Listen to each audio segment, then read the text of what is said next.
Bismillahirrahmanirrahim. Əgər bir nəfər oruç tuta və oruclu halda bunun dişlərinin arasında yeməkdən bir hissə qala və oruclu halda bilə-bilə həmən dişlərin arasında qalan yeməyi bu şəxs udsa, bunun orucu batildir.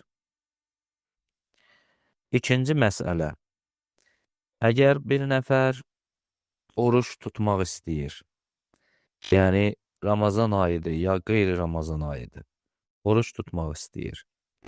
Lazım deyil ki, bu şəxs azan vaxtı ya əzandan qabaq öz dişlərinin arasını təmizləsin.